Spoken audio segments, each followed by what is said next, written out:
It's time for Around the Ozarks in 5, brought to you by the Butterfly Palace. Have the best day ever at the Butterfly Palace. Springfield Greene County Park Board, reminding you to go play. Roto-Rooter Plumbing and Drain Service. Call Southwest Missouri's best plumber today for a free estimate. Here are your hosts, Ethan and Sarah Foreheads. Well, here we are on Wednesday, and man, it feels like, this seems strange, but it feels like it should be Friday for some reason. Does it feel like that to you? I do. Yes, I do agree. I don't know why. It's been like a super long week, and here we are at the end of January, entering February, which I think, I'm starting off with a downer this whole podcast, but February is my least favorite month. Why? What's wrong with you? It's so I'm sorry, cold. guys. Listen, my goal in life is to uplift people. I'm not sure where we're going with this, but normally, as you know, my glass is half full, but in this instance, I got to tell you, I've never accused Ethan of that. Never. Just for the record. Man, February is a brutal month because it feels like it's so cold and you're like jonesing for spring because it's been a long winter already. Yeah. But man, February could just drag on, even though it's only 28 days, and I think this year 29. If you stick around till the end of this podcast, we do have some really great news for February. Do we? Yes. So stick around, okay? Okay. Should I know about that? You know what's funny is you don't know about it. Actually, I know about it, but I don't even think you have been made aware. So I'll let you know. Oh, okay. I'll let you know. Enlighten me. All right. Here is a look at the news for the day. A house fire took the life of a Springfield resident this week. It happened overnight on Northeast Avenue, which is near I-44 and National. Authorities haven't released the identity of that person yet. We know firefighters pulled the person from the house, but were not able to save him or her. No word yet on the cause. Governor Parson is asking the state legislature to pass a $1.3 million funding bill for a special group of first responders from Missouri. The money would cover training.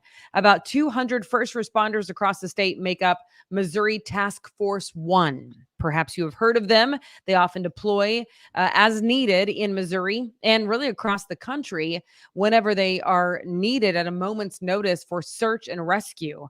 The first time the group deployed was to Ground Zero following 9/11 in New York, and they have been deploying ever since.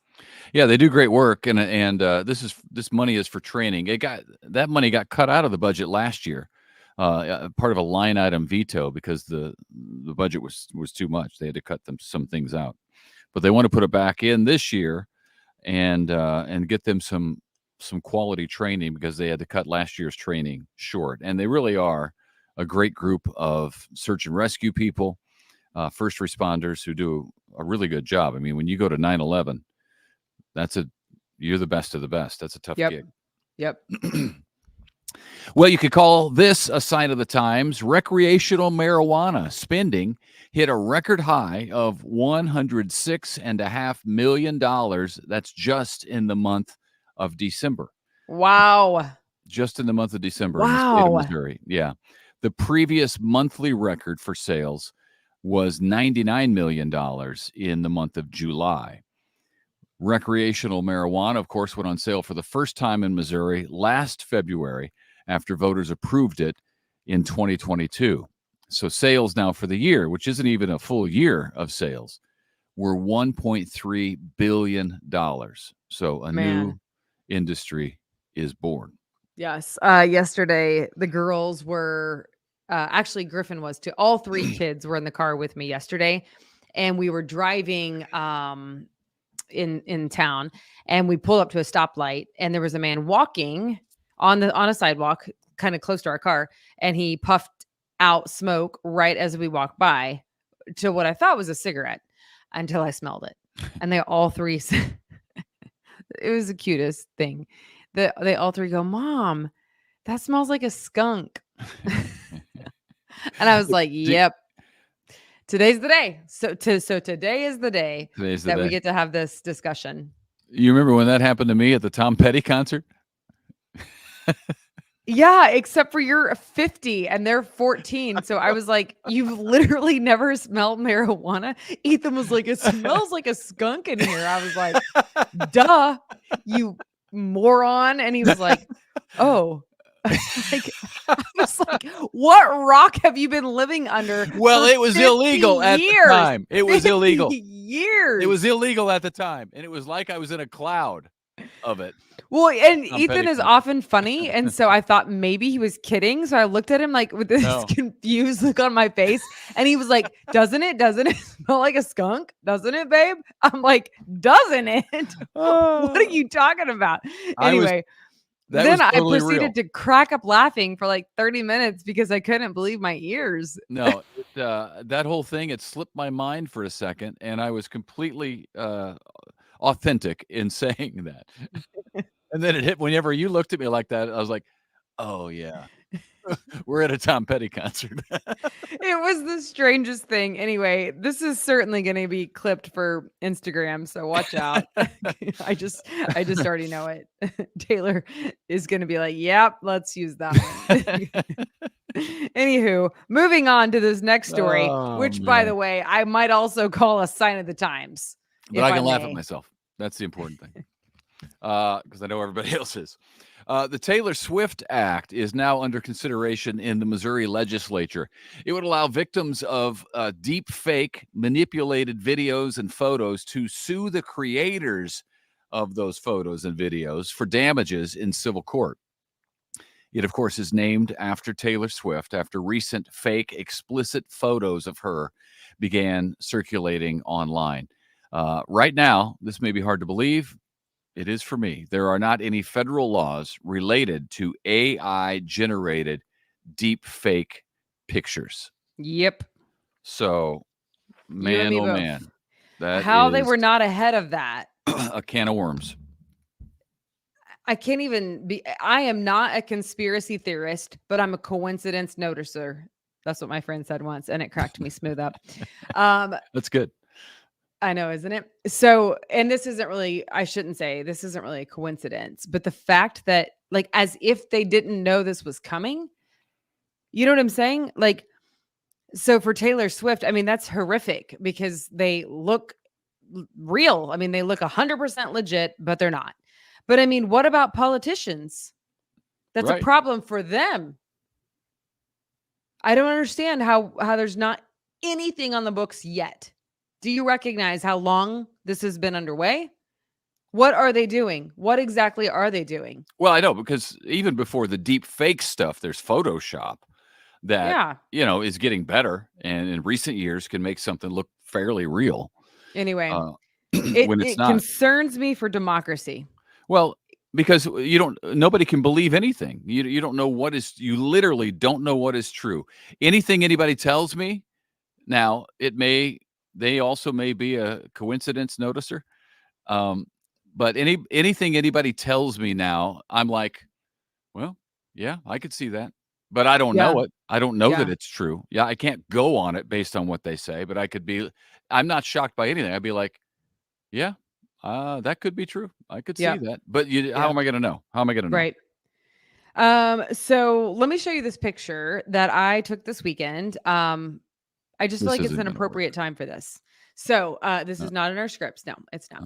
So I'm going to show this to you. Can you see this? It says, "Are you a communist?" This doesn't work very well. Yeah, it says, "Are you a communist?" Okay. And it's like kind of like a picture of Uncle Sam. And then it says, "Then get organized. Socialistrevolution.org." These posters were all over Mizzou's campus. Are you kidding me right now? Are you kidding me? At first, I thought it was a kid. Are you a communist? Then get organized. Like, what in the world is happening? I mean, it's been happening. That's my point. It's been happening. But this was all over Mizzou. Thank you, Mizzou. My children were very excited to go to your university, but you got to be joking me. Well, these kids aren't learning history, and they didn't live through the Cold War, so they don't know what it was like with the Soviet Union and all of that. So I don't know. I don't know. I don't know, but we're going to move on. Okay. Because I don't think we're going to be able to solve it in the next 30 seconds on this podcast. Right. Because we're already over 5 minutes. Hey, KY3 had an interesting story that I saw yesterday, and I wanted to tell you about it in case you missed it. Some parents are worried about their kids being attacked, like being attacked by a group of other kids or in fights. So the parents are now turning more and more to martial arts training and self-defense classes for their kids, which, hey, good for them. Last Friday, you may have heard about a fight involving a number of students in the lunchroom of Parkview High School. A staff member suffered a minor injury trying to break that up. That's not the reason for this, but the fighting is the reason for this. The fighting and the possibility of fights.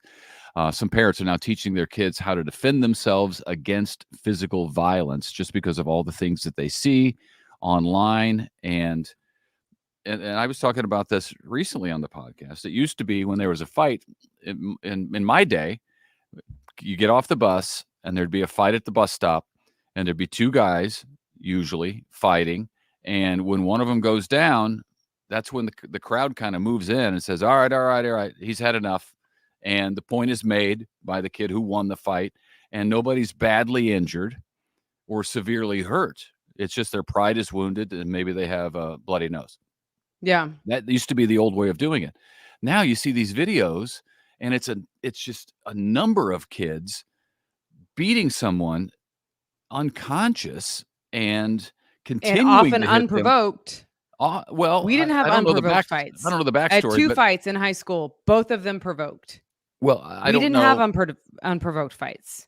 I don't know about the unprovoked, whether if it's provoked or not, but it's not a fair fight when a number of people are beating one person and continue to when the person's down.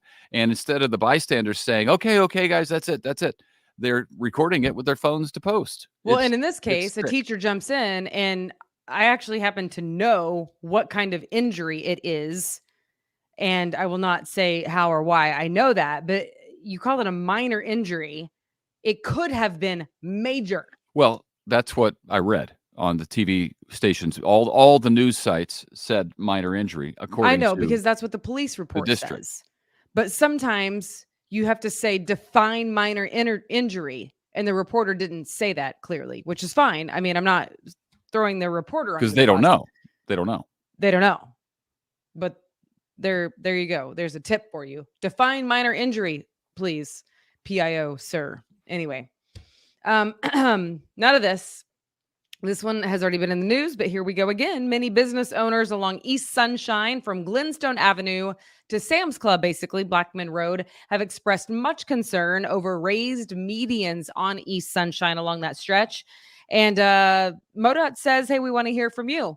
And they've already taken some feedback from the public, but this Tuesday, the 6th specifically, they are inviting everyone to Schweitzer Student Center on East Sunshine there to see the plan so that they could see what the medians are going to look like, where they're going to go, ask questions, and then again, express any concerns that they may have after seeing the plans. Now, previously, city leaders, business owners said, this is not good for business because it will keep customers from being able to make a left-hand turn into some businesses, which could be problematic. But MoDOT says, you know what, they're needed for safety because that stretch of road is getting very dangerous and congested. So we shall see. The meeting is Tuesday the 6th from 4:30 to 6 p.m. Okay. There you go. Yeah, there's a lot to discuss. Yeah. Now to this, the Ozarks Alliance to End Homelessness is one of 8 agencies in Missouri getting federal grant money to help get people off the streets and into housing. The Ozarks Agency is getting around $1.3 million from the U.S. Department of Housing and Urban Development, or HUD. That money will help folks in Springfield and Greene County, along with Christian and Webster counties. Again, that's for the Ozarks Alliance to End Homelessness. Much needed. All right. Switching gears totally. If you're a sucker for Pineapple Whip, this is your lucky week. The annual Whip Solstice is starting today at noon and will run through this weekend. So they will have one Pineapple Whip truck set up in the parking lot right beside Krispy Kreme Donuts on South Campbell. It's always a popular spot this time of year. That solstice Yep. happens. And People want their pineapple whip. It's a taste of spring or summer, and we're all jonesing for it. Everybody loves the Budweiser Clydesdales, right? Well, the newest addition to the is it pack? Is it a swarm? A herd? Of horses, a herd. A pride? Is it a pride? No, that's lions. Troop? Troop of baboons, I think. A murder. Is it a murder? Of horses. That's a murder of crows. It's Harris. I already looked this up, Sarah. Harris is a group of stud horses. Harris. It's a Harris of horses. Or you can also call them a team of horses. At any rate, the newest Clydesdale was just born at Warm Springs Ranch in Boonville, Missouri. So that's exciting. The new Clydesdale. Everybody loves a Clydesdale. Meanwhile, one of the Clydesdale's biggest stages is coming up. That, of course, the Super Bowl. Budweiser put out a teaser saying they will be back on center stage during the game on February 11th in Las Vegas. I think the Chiefs play at that point sometime then. Last year, you may recall, I'm still irked by it, but the Clydesdales only appeared for about 2 seconds in an ad. It was actually a shot of a TV screen and an old commercial that was shown on TV, as if Budweiser was moving past these Clydesdales or something onto something better. Well, this year, sanity has prevailed, and the Clydesdales are back to be featured by Budweiser. Since InBev bought Budweiser, the whole place is falling apart. Yeah. Do they not understand marketing?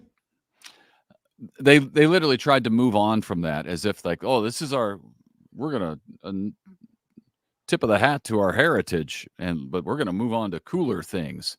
But, I don't know who's in charge of their marketing over the last year or so, but recognize a good thing when you got it. Bud Light didn't do so hot either. Yes. Okay. Finally, we have 2 new contests at aroundtheozarks.com or on the Around the Ozarks app. Will you be Around the Ozarks Valentine? That's the first one. Okay. One person will get a $50 gift card to Civil Kitchen for dinner with your date, with your Valentine, and also a $25 gift card to Alamo Drafthouse Cinema. So one person, $50 for dinner, $25 to Alamo. So that's great. Just register at aroundtheozarks.com. And then secondly, the Sertoma Chili Cook-Off, a winner will receive a pair of tickets for the 2024 Chili Cook-Off. Yes, good times there. And if you go check it out right now at aroundtheozarks.com, you can click on contest, enter to win. You can also download the app and do it from there. So lots of chances. Check it out. I know. I love it. Thanks for joining us. Happy Wednesday. Hopefully you learned something, like what a team of horses is called. Also what marijuana smells like, just in case you didn't know. And had fun and laughed at Ethan because he's funny. Yeah. Even when he doesn't want to be. Have yourself a fine Wednesday, and we'll see you Thursday.